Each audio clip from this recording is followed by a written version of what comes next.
For years, the fiercest battles in the artificial intelligence industry have been fought over lines of code and corporate boardrooms.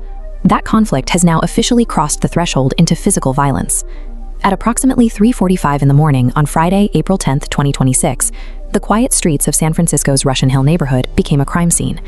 An unidentified male hurled an incendiary device at a private residence while the family slept inside, sparking a brief fire against the property's exterior gate before burning out. The target of that attack was OpenAI CEO Sam Altman. Altman, his husband Ollie, and their child were inside the home but escaped without injury. Police quickly arrested 20-year-old Daniel Alejandro Moreno Gama. Before fleeing on foot, Moreno Gama allegedly made additional threats to burn down OpenAI's corporate headquarters. Hours later, Altman posted a response, stating that he is reassessing the impact of public rhetoric around AI. His message was pointed: words have power. The digital pressure cooker surrounding artificial intelligence is now generating genuine physical peril. To understand how the industry escalated to this breaking point, we have to look at the events of the last 72 hours. The structural fuel driving this tension is a relentless race to build out physical infrastructure.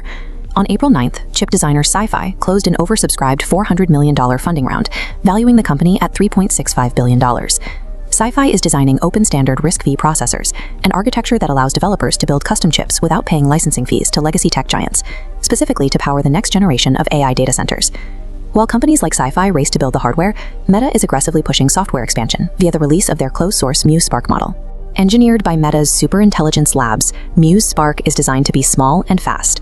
It is slated to replace the earlier Llama models, weaving Meta AI into WhatsApp, integrating it into Instagram, and even smart glasses. Startups and legacy giants are competing for a level of global scale, where their hardware and software become a ubiquitous part of the physical world. That scaling brings immediate institutional danger. We can see exactly what that looks like by examining Anthropic's most recent software deployment.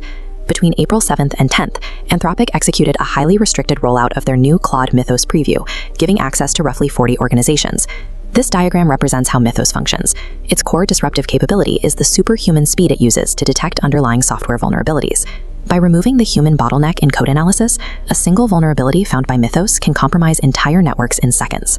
This capability triggered immediate alarm in Washington, prompting an urgent meeting led by Treasury Secretary Scott Bessent and Federal Reserve Chair Jerome Powell.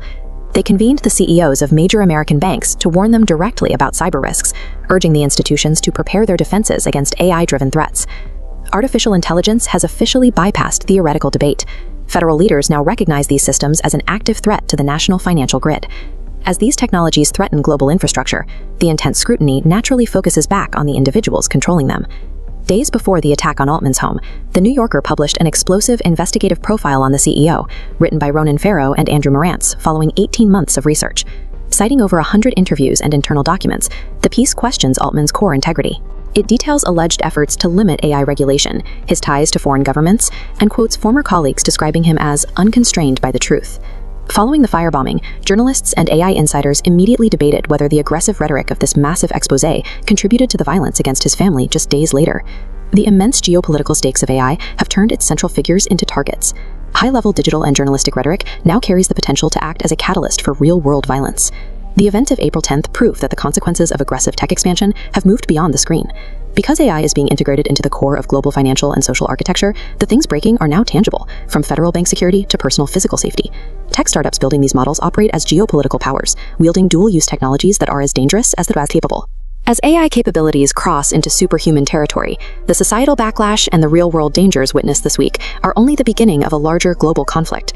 With these models outpacing standard oversight, how do you believe regulators will respond to AI's growing physical and institutional threats? Please let us know in the comments.